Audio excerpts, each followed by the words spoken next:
함께 하나님 말씀 봉독하겠습니다. 갈라디아서 2장 16절에서 21절까지.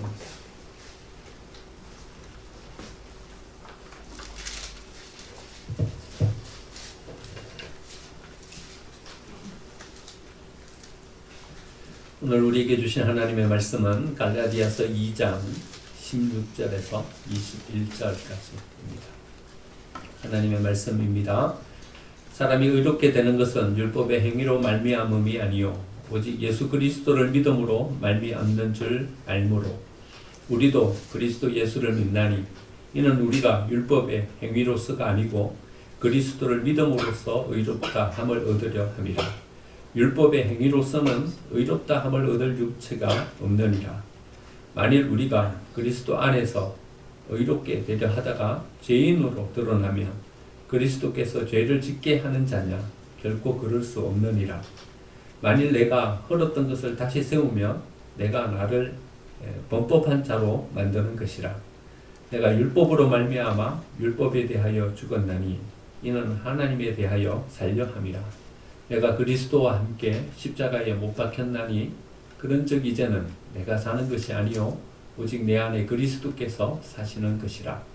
이제 내가 육체 가운데 사는 것은 나를 사랑하사 나를 위하여 자기 자신을 버리신 하나님의 아들을 믿는 믿음 안에서 사는 것이라.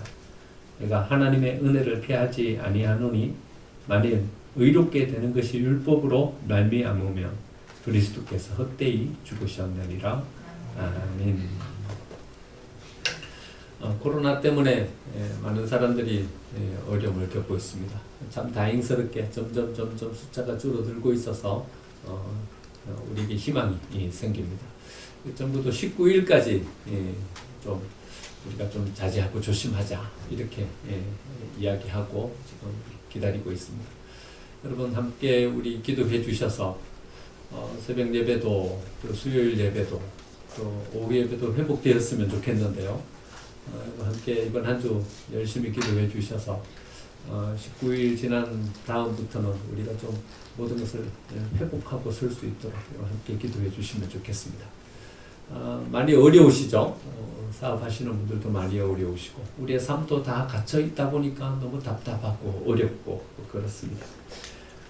경제는 멈추어서 가지고 경영하시는 분들이 참 어려움이 많으시고 학교 다니는 학생들은 입학은 해놨는데 아직 학교에 한 번도 못 가보고 또 친구들도 아무도 못 만나보고 그렇습니다. 이 정도는 그래도 괜찮은데요. 더 큰 어려움을 당하고 계시는 분들이 계십니다. 어떤 분들은 세상을 떠난 이들이 있고요. 어떤 분들은 가족을 잃은 분들이 있습니다. 하지만요, 또 이런 뉴스를 접하기도 합니다. 코로나가 우리에게 참 어려움을 많이 주긴 하지만 그 어려움 이면에는요, 우리가 해내지 못했던 일들을 코로나 때문에 경험하게 돼요. 미국도 러시아도 중단시키려고 했지만 중단시키지 못했던 시리아 내전요. 그 내전이 종식되었어요. 2011년부터 시작되어서요. 그동안에 누적 사망자가 29만 명이 넘어요. 30만 명에 육박하는 사람들이 내전 때문에 죽었어요. 지금 공식적으로 1,200만 명 정도의 난민이 발생해서 국제적인 문제거리가 되고 있어요. 그런데 시리아 내전이 종식이 되었어요. 그냥 이번에 이렇게 끝나가지고 그냥 다시 시작 안 하고 그냥 끝나버렸으면 좋겠습니다. 대기질은 얼마나 좋아졌는지요. 위성으로 찍은 사진을 보면요, 확연하게 대기가 좋아졌어요. 그래서 지금 이때쯤이면 한참 황사 때문에 미세먼지 때문에 우리가 참 힘들게 시간을 보내야 될 때인데요. 지금 황사도 없고 미세먼지도 없어요. 좀 갇혀서 살아가는 것이 답답하긴 하지만 좋은 공기 마시면서 또 우리가 삶을 살 수 있게 되었어요. 한 뉴스를 보니까요, 인도에서요, 그 히말라야 산맥이 배경으로 이렇게 되어 있는 그런 마을인데 30년 동안 히말라야 산맥을 못 봤대요. 그런데요, 이번에 모든 것이 셧다운 되면서요, 공장이 멈추었으니까 그 마을 뒷배경으로 병풍처럼 이렇게 둘러있는 히말라야 산맥, 그리고 그 가운데 우뚝 솟아있는 에베레스트 산이요, 아주 선명하게 드러났어요. 이 30년 만에 처음으로 이 히말라야 산맥과 에베레스트 산을 보게 되었다. 그래요. 어쩌면 모든 것은 다 이런 것이 아닌가 생각이 들어요. 다 양면이에요. 다 양면이에요. 단면만 있는 것은 없어요. 우리는 입체적인 3차원의 삶을 살아가잖아요. 그러니까요, 우리가 눈에 보이는 그 면만 있는 것이 아니라 그 이면에 또 다른 면도 있어요. 여러분, 고난만 있어요? 아니요, 그 고난이 주는 유익도 있어요. 그러면 아픔만 있어요? 아니요, 우리의 성숙도 있어요. 여러분, 우리 죽는 것이 참 두렵지만 죽는 것만 있어요? 아니요, 그 뒤에 부활도 있어요. 여러분, 예수님이 십자가를 지시고 돌아가셨지만요, 십자가의 죽음만 있는 것이 아니라 예수님의 다시 사심, 그 부활이 있는 것입니다. 여러분, 우리가 죽지만 다시 사는, 우리가 잃어버리지만 다시 얻는, 이것이 바로 부활이 우리에게 주는 가장 큰 유익이다 생각합니다. 여러분, 십자가 뒤에 부활이 있습니다. 여러분, 믿으십니까? 십자가 뒤에 부활이 있습니다. 이것을 가장 잘 나타내주는 본문이 바로 오늘 우리가 읽은 본문의 말씀이다 생각합니다. 20절 말씀이에요. 내가 그리스도와 함께 십자가에 못 박혔나니 그런즉 이제는 내가 사는 것이 아니요 오직 내 안에 그리스도께서 사신 것이다. 이 부활의 정의를 가장 명료하게, 가장 분명하게 정의해주는 구절이 바로 이 구절입니다. 내가 그리스도와 함께 십자가에 못 박혔습니다. 내 자아가 십자가에 못 박혔습니다. 욕심 가득한 육체적인 나의 생각들이 십자가에 함께 못 박혔습니다. 그래서 죽었는데요. 그런데 죽은 것으로 끝나는 것이 아니라 그리스도 안에서 다시 살아납니다. 그런데 다시 사는 이것이요. 여러분, 주위에서 한번 말씀을 보시면요. 내가 사는 것이 아니에요. 내 안에 그리스도께서 다시 사시는 거예요. 여러분, 그래서 우리에게 소망이 있는 거예요. 내가 죽었는데 내가 다시 살면요. 여러분, 사는 거기에는 희망을 가질 수 있지만요. 우리는 또 죽어요. 왜냐하면요, 우리는 한계를 가진 사람이기 때문에요. 내가 살면 안 돼요. 내가 넘어졌어요. 그런데 일어나는 것이 나이면요, 여러분 또 넘어져요. 왜냐하면요, 우리는 그만한 삶을 살기 때문에요. 일어선 그것으로 만족하면 안 돼요. 다시 또 넘어진다니까요. 다시 살아났어요. 다시 또 죽는다니까요. 실패 겨우 모면하고 회복했어요. 또 실패한다니까요. 그러니까 다시 사는 것이 나이면 곤란해요. 내가 죽었는데 사는 것이 기껏 또 내가 다시 살면 또 우리는 절망 가운데 놓여지게 되는 것이죠. 그런데 오늘 본문은 뭐라고 말씀하시냐면요. 내가 죽었어요. 그런데 다시 사는 게 내가 아니라 이제는 내 안에 그리스도께서 다시 사는 거예요. 이제는요, 다시 살아서 또 죽는 삶이 아니라 영원히 사는 삶을 살게 되는 거예요. 넘어져서 겨우 일어났는데 또 넘어지면 그 일어섬이 뭔 소용이 있겠습니까? 그런데 일어서는 것이 내가 아니라 그리스도께서 생명의 은혜를 주셔서 내가 일어서는 거예요. 그래서 이제는요, 다시 넘어지지 않아도 되는 삶을 우리가 사는 거예요. 그래서 소망이 있는 거예요. 이 부활은요, 단지 회복이 아닌 거예요. 다시 멸망하지 않을 회복인 거예요. 다시 넘어지지 않을 다시 일어섬인 거예요. 그래서 이 부활이 우리에게 소망이 있는 거예요. 오늘 읽은 이 본문의 말씀이 부활을 어쩌면 가장 잘 정의해주는 말씀이라고 생각합니다. 여러분, 부활은요, 단지 2000년 전에 있었던 예수님의 그 부활을 우리가 기억하고 다시 기념하는 그런 의식이 아닌 것입니다. 이 부활이 우리에게 소망인 것은요, 예수님의 그 다시 사심이 바로 우리의 다시 사심이고, 예수님의 다시 회복하심이 우리의 회복이기 때문에 우리에게 소망이 있는 것입니다. 그냥 기념하는 기념주일로 보내면 안 되는 것입니다. 예수님의 그 생명이 우리의 한가운데 살아남아서 이제는 그 부활의 생명이 우리 가운데 움트고 우리 가운데 성장해가는 생명으로 다시 살아날 때 비로소 이 부활이 우리에게 의미 있는 부활이 되는 것입니다.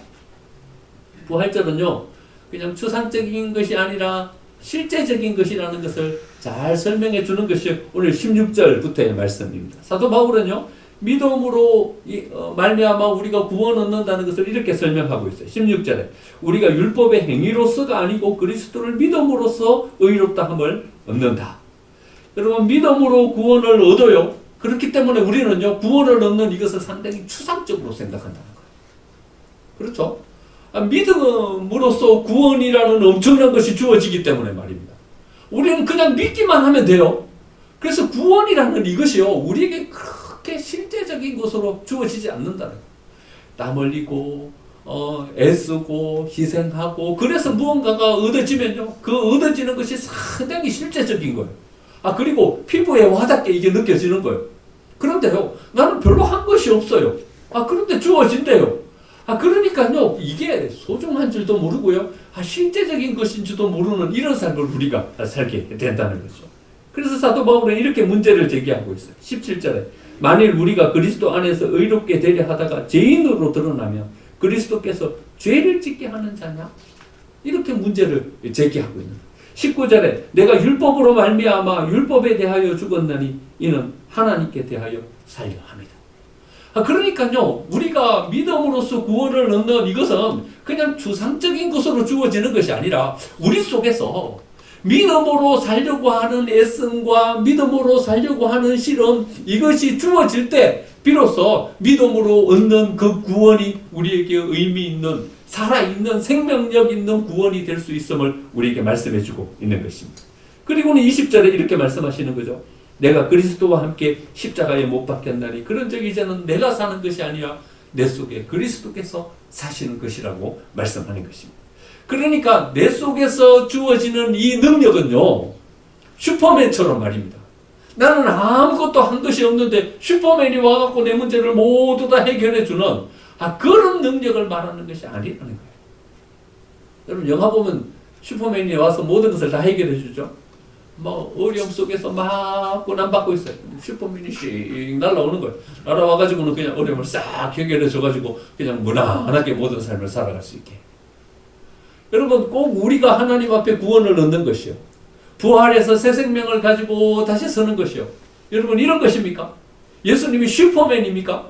그리고는 우리의 사 가운데 와가지고 우리의 삶의 모든 것들을 다 해결해주면 우리는 그냥 무난하게 아무런 노력고 땀 흘림도 없이 그냥 삶을 살아가기만 하면 되는 것입니까? 그렇다면 그 부활이 우리랑 무슨 상관입니까? 그렇다면 우리가 살아가는 이 삶이 그냥 편안하고 단지 편리하게 되는 것, 그 이상의 무엇입니까? 하지만 사도 바울은 우리에게 이것을 요구하고 있는 것입니다. 이 부활이 추상적인 부활이 아니라 사실적인 우리의 부활이 되려면 어떻게 해야 되는 것인가? 이 구원이 그냥 두루뭉실한 구원을 얻었다고 해도 아무런 감격도 없고 아무런 우리의 마음에 가슴 뭉클함도 없는 그런 구원이라면 그 구원이 우리에게 무슨 상관이라는 거예요. 이것이 우리의 부활이 되고 우리의 구원이 되고 우리의 능력이 되기 위해서는 우리 안에서 작용되고 움직이는 이 능력이 우리 속에 있어야 된다는 것이죠. 그래서 우리는요, 우리의 삶의 문제를 붙잡고 실험하면서 그것을 고뇌하면서 우리가 하나님 앞에 믿음을 가진 자로서 서기 위해서 애쓰는 이런 노력들이 우리에게 필요하다는 거죠. 우리는 빌립보서의 이 말씀을 참 좋아해요. 빌립보서 4장 13절이요. 여러분 외우시는 분들이 많으시죠? 내게 능력 주시는 자 안에서 내가 모든 일을 할 수 있다. 이 말씀을 들으면요, 우리의 인상이 이렇게 펴져요. 야, 내가 능력 주시는 자 안에서 내가 모든 것을 할 수 있다. 얼마나 희망적인 말씀이에요. 간혹 식당이나 사무실에 가서 보면요, 액자로 이것을 해갖고 걸어놓은 식당들이 많아요. 내가 능력 주시는 자 안에서 내가 모든 것을 할 수 있다. 그 액자가 걸린 식당에 가면요, 두 가지 마음이 들어요. 첫 번째 마음은요, 이 집의 주인이 교회 다니시는 분인가 보다. 그래서 교회 다니시는 분한테 와서 우리가 밥 먹어서 참 좋다, 이런 반가운 마음이 있어요. 그런데 또 한 가지 마음이 들어요. 어떤 마음인가 하면요, 이 주인은 성경에 대해서는 아무것도 모르는 무식한 분이시든지 아니면 믿음이 엄청나게 좋은 분이시든지 둘 중 하나다, 이런 생각이 드는 거예요. 여러분, 빌립보서 4장 13절 이 말씀은요, 한 구절만 딱 떼어가지고 내게 능력 주시는 자 안에서 내가 모든 일을 할 수 있다, 이래 해석할 수 있는 말씀이 아닌 거예요. 여러분, 어떤 목사님이 성경 해석에 대해서 이야기하면서 이런 말씀하시는 것을 들었어요. 원숭이 똥구멍은 빨갛다. 그래서 우리에게 유익한 대로 해석하는 거예요. 빨간 것은 사과다. 또 우리에게 유익한 대로 생각하는 거예요. 맛있는 것은 바나나다. 또 우리에게 유익한 대로 우리가 해석하는 거예요. 바나나는 길다. 그래가지고요, 맨 처음에 생각한 원숭이 똥구멍은 빨갛다라는 것 갖고는 아무 상관도 없는 노래가 나오는 거예요. 백두산 뻗어내려 반도삼천리. 여러분, 원숭이 똥구멍이 빨간 거 하고 이거 하고 무슨 상관이에요? 전혀 엉뚱한 노래가 나오는 거예요. 그렇죠? 그러니까요, 성경을 한 구절만 딱 떼어 갖고 와가지고는 이게 그런가 이렇게 생각하면 안 된다는 거예요. 4장 13절 말씀은요, 11절부터 읽어요. 11절에 보면 뭐라고 말씀하시냐면 이렇게 이야기해요. 내가 궁핍함으로 말하는 것이 아니라 내가 어떠한 형편에든지 자족하기를 배웠노니 나는 비천에 처할 줄도 알고 풍부에 처할 줄도 알아 모든 일 곧 배부름과 배고픔과 풍부와 궁핍에도 처할 줄 아는 일체의 비결을 배웠노라. 여러분, 이 능력이 어떤 능력입니까? 슈퍼맨이 가진 그 능력을 이야기하는 것입니까? 한 방에 모든 문제를 해결하는 그런 능력입니까? 그런 능력이 아니라 어렵고 힘든 상황 가운데서 궁핍하고 배고프고 심지어는 감옥에 갇히는 그런 상황 가운데서 믿음의 씨름을 하면서 타협하지 않고 이 믿음을 지켜가려고 하는, 말씀의 진리를 지켜내려고 하는 이 싸움에서, 이 씨름에서 승리하는 그 믿음을 말하는 것입니다. 이런 전제 아래서 내게 능력 주시는 자 안에서 내가 모든 일을 할 수 있다, 이 말씀을 해석하면 이래 해석하는 거예요. 이래 해석할 수 있는 거예요. 이 식당 망해도 괜찮습니다. 이 믿음인 거예요. 이 사무실 망해도 괜찮습니다. 이 믿음인 거예요. 여러분, 그러니까 이 액자를 이 식당에다 걸어 놓으신 분은 되게 믿음이 좋으신 거죠. 아마 맨 처음에 그 액자를 거기다 걸어 놓으셨을 때는 이런 믿음일 거예요. 모든 식당이 다 망해도 우리 식당은 안 망합니다. 하나님께서 우리 지켜주십니다. 능력으로 우리 보호해 주십니다. 이 마음이겠죠.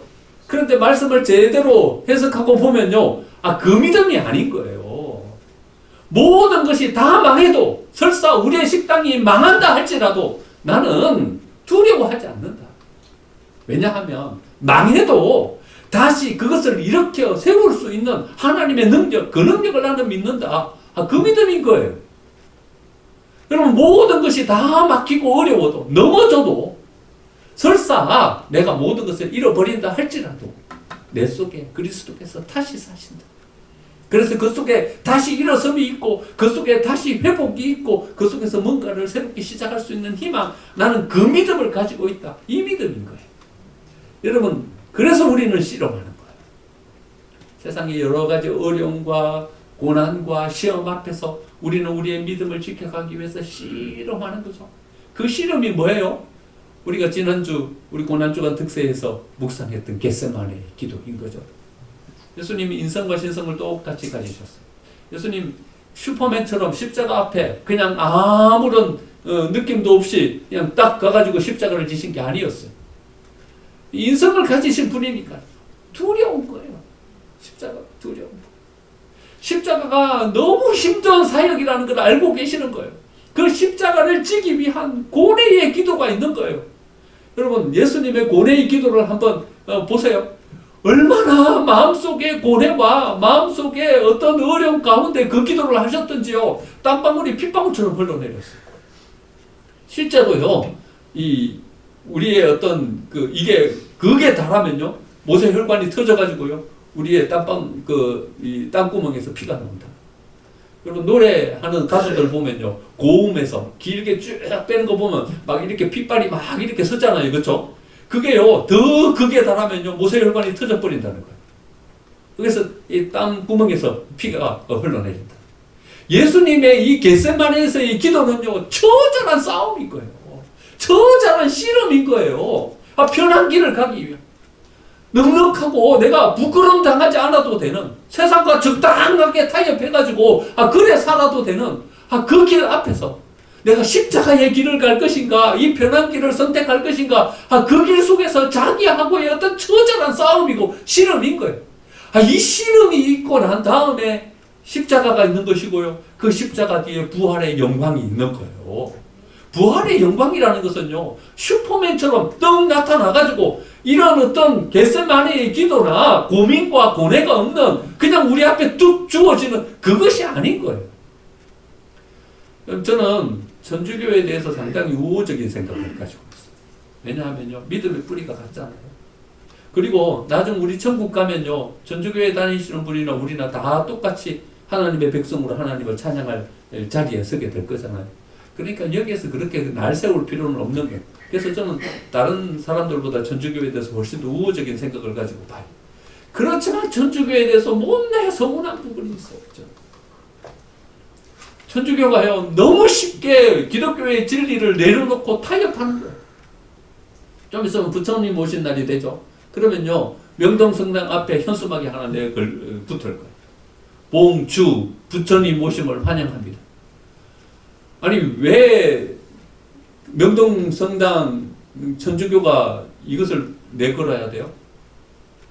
그날 미사에는요, 스님 한 분을 초청하는 거예요. 초청해갖고 미사에 스님이 와가지고 같이 이야기를 하면서 그 신부님이 설교를 하는 것이 아니라 스님이 설법을 하면서 미사를 드리는 거.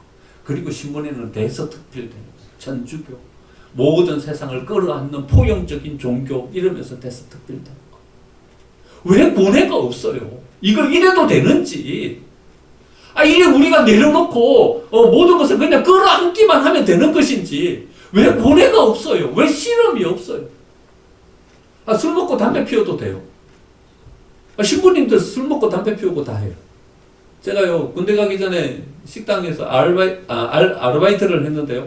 거기 이제 예약 손님이 있었어요. 예약 손님이 오면 미리 세팅을 다 해놓잖아요. 다 세팅을 해놨어요. 세팅을 해놓는데 주인이 이렇게 이야기하는 거예요. 맥주 3병씩 한 테이블에 다 미리 세팅해놔. 어떤 분이 오실까 싶었는데 나중 봤더니요, 전주교 신부님들이 오셔가지고 거기서 저녁 드시면서 회식을 하면서 맥주 드시면서 건배하면서 그래 회식을 하시더라고요. 왜 고뇌가 없냐고요? 왜 실험이 없냐고요? 이래 해도 되는지에 대한 왜 실험이 없냐고요? 조상 제사? 제사해라! 그렇게 이야기하는 거예요. 이게 우상 숭배인지 하나님을 섬기는 사람이 이렇게 조상 제사를 해도 되는 것인지 왜 고뇌하고 실험하는 실험이 없냐고요. 그냥 타협하고 모든 것을 포용하고 받아들이는 종교라고 사람들에게 칭찬받고 박수 받으면 그것으로 족한 것입니까? 우리 안에 실험이 있어야죠.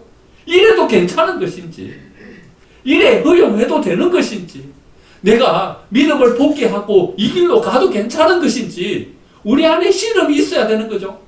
여러분, 겟세마네의 이 실험과 이 고뇌가 우리에게 뭘 가져다 주냐 하면 부활의 영광을 가져다 주는 거예요. 이 실험이 있고 난 다음에 예수님께서 우리에게 영원한 생명으로 다시 우리를 살게 해주시는 이 은혜가 우리에게 임하게 되는 것입니다.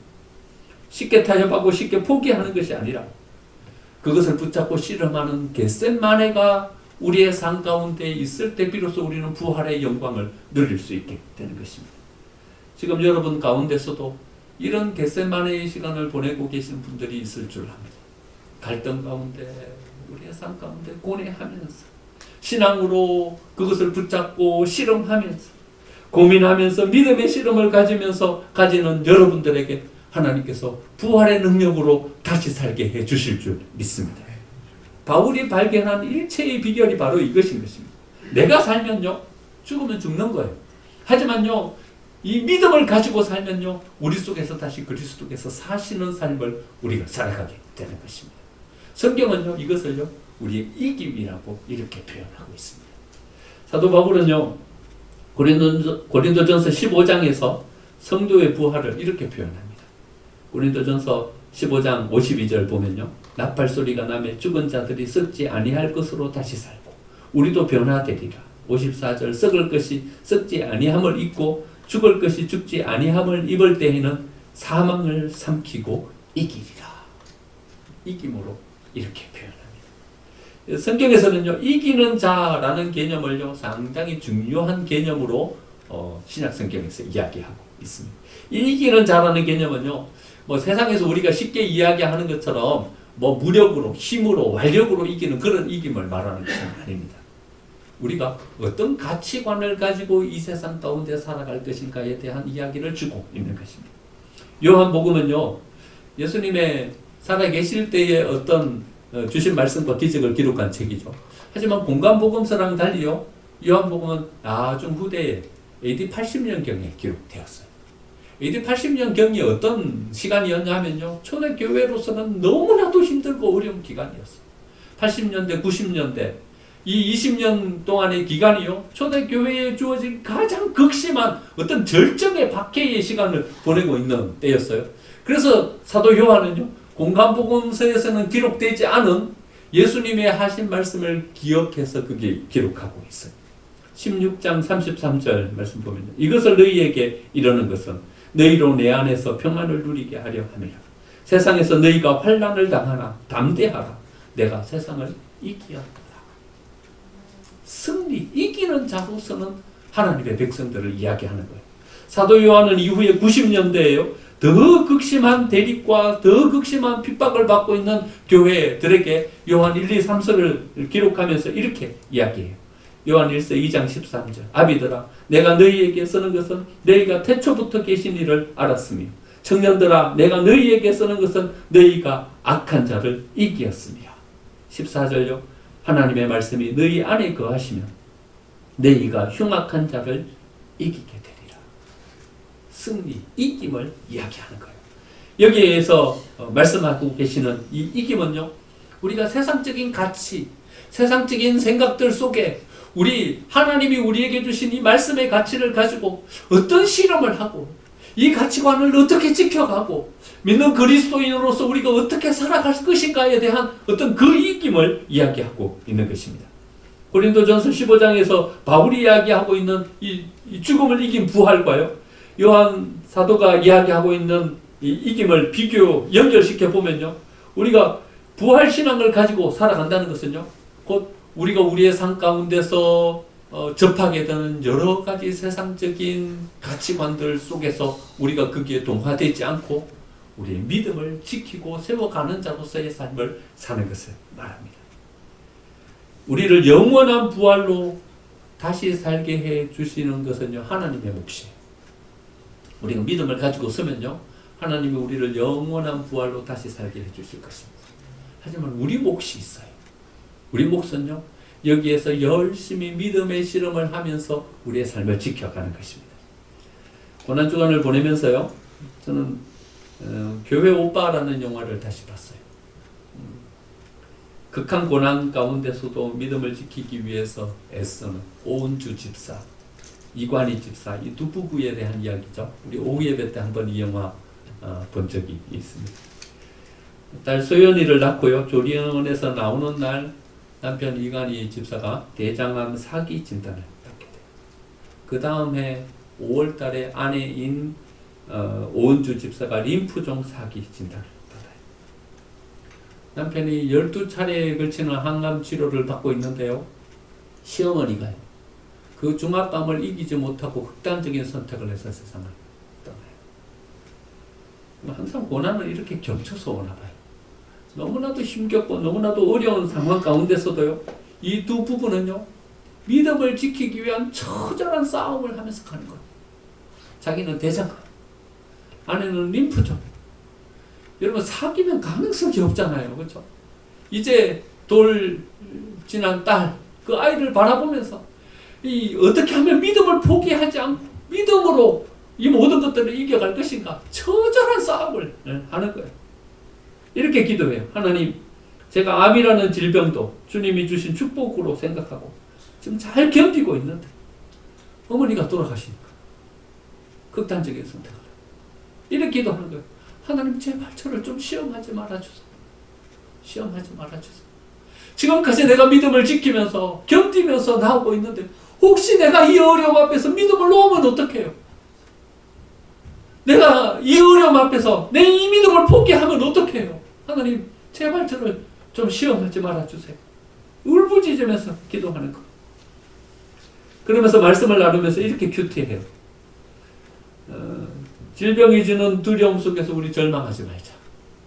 질병이 주는 이 어려운 환경 속에서 우리 믿음 포기하지 말자. 이러면서요. 환난 날에 나를 부르라. 내가 너를 건지리라. 내가 너를 영화롭게 하리라. 저는 제가 섬기는 하나님이 이 하나님인 줄 믿습니다. 하나님, 제가 변함없이 하나님을 사랑하게 해주세요. 여러분 이렇게 기도하는데요.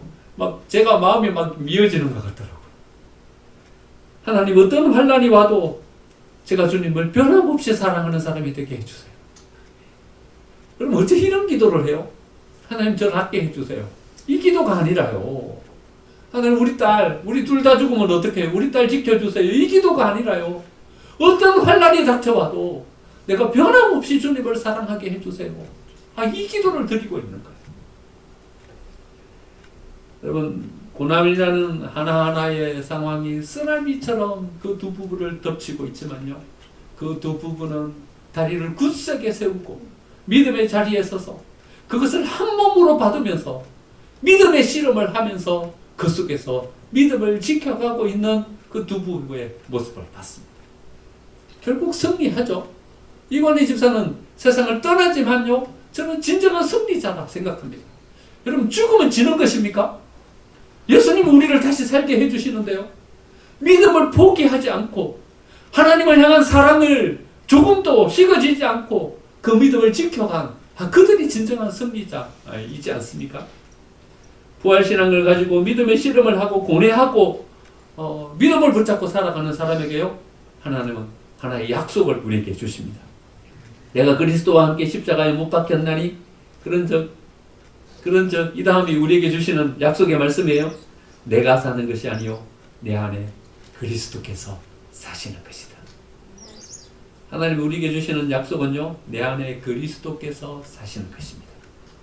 살았지만 죽은 자와 같은 삶이 아니라요, 고난당하고 시험이 오면 그 가운데서 믿음을 포기하지 않고 열심히 우리를 지켜가려고 하면 어떻게 됩니까? 여러분, 우리는 죽어요. 여러분, 이관희 집사 죽었잖아요. 죽어요. 우리는 세상 못 이겨요. 세상은 얼마나 집요한지요. 사단은요, 얼마나 집요한지요. 우리를 끝까지 물고 늘어지는 거예요. 못 이겨요. 하지만요, 십자가가 보여주시는 은혜의 능력은요, 죽지만 죽는 것이 아니라는 것을 우리에게 보여주시는 거예요.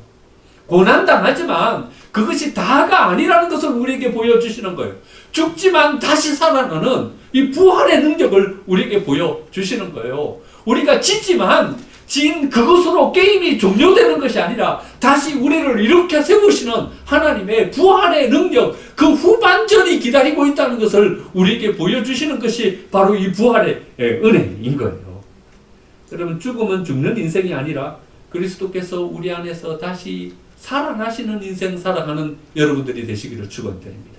넘어지면 꼬꾸라지는 인생이 아니라 하나님께서 위로부터 임하는 은혜의 능력을 가지고 다시 일어서는 인생을 살아가는 우리 생명샘 교회가 되고 또 저와 여러분의 삶이 되시기를 간절히 축원드립니다. 아멘.